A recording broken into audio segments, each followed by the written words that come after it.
dans le cadre des cours de l'enseignement à distance, aujourd'hui nous allons étudier une nouvelle leçon de conjugaison intitulée le passé composé. L'objectif de la leçon, c'est savoir identifier et former le passé composé. Avant de commencer la leçon d'aujourd'hui, on va faire un petit rappel de l'imparfait.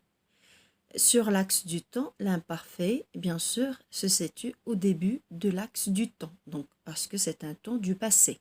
Il correspond à une action qui est finie, ça veut dire terminée.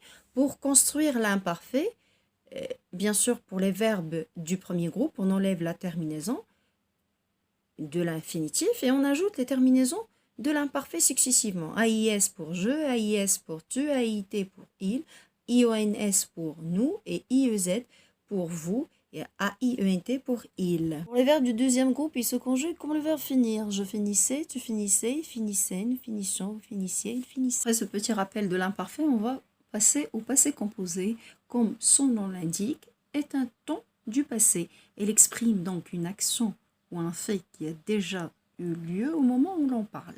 Le passé composé est un temps du mode indicatif. On le nomme passé composé parce qu'il est composé de deux éléments, l'auxiliaire être ou avoir, ainsi que le participe passé. Les auxiliaires.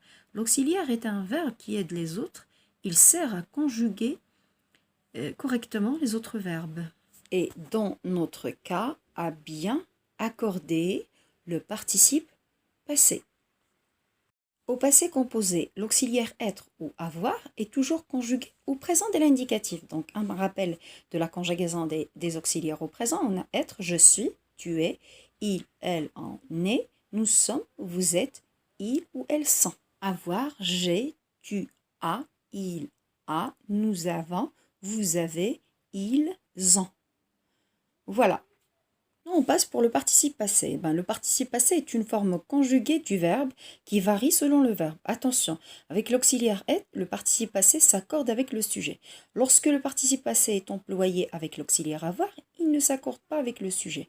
Le participe passé peut se terminer par E, accent aigu, donc acheté, I, donc regi, U, donc mordu, S, pris, et T, ouvert. Non, tu peux observer la construction finale du passé composé. Exemple, un verbe du premier groupe, acheter.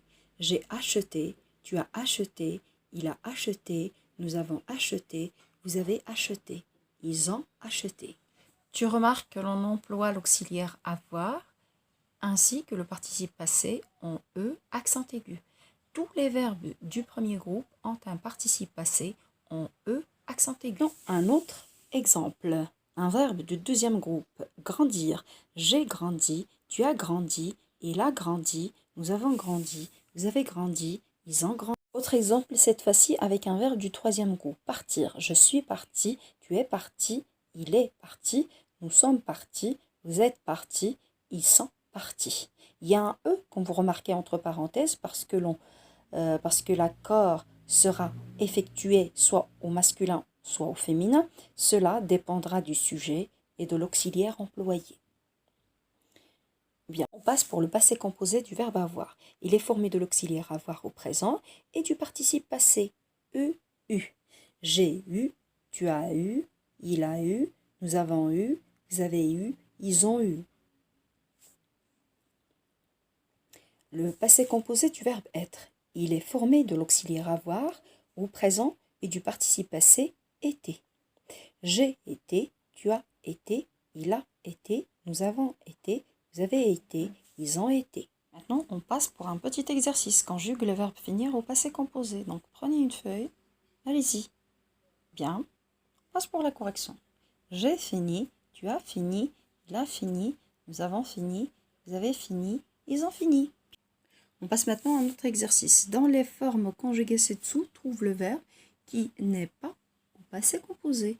J'ai compris ma leçon, il n'est pas allé au cinéma, nous sommes partis sans lui, il mangeait de la glace et il a couru longtemps. Un petit moment pour réfléchir, un crayon et un papier. Vous avez trouvé la réponse? Très bien. On passe maintenant à la correction. Tout à fait, manger est un verbe conjugué à l'imparfait et non pas au passé composé. Je sais que vous avez trouvé la bonne réponse. Très bien. Après ces deux exercices, on va passer à vos cahiers verts. Donc, vous devez prendre vos cahiers verts, vous écrivez la date, conjugaison, le passé composé. Je mémorise, je retiens. Page 212 du manuel sur le cahier vert. Ensuite, je fais les exercices 1 et 4, page 213 du manuel sur le cahier bleu. Merci de votre attention. À bientôt.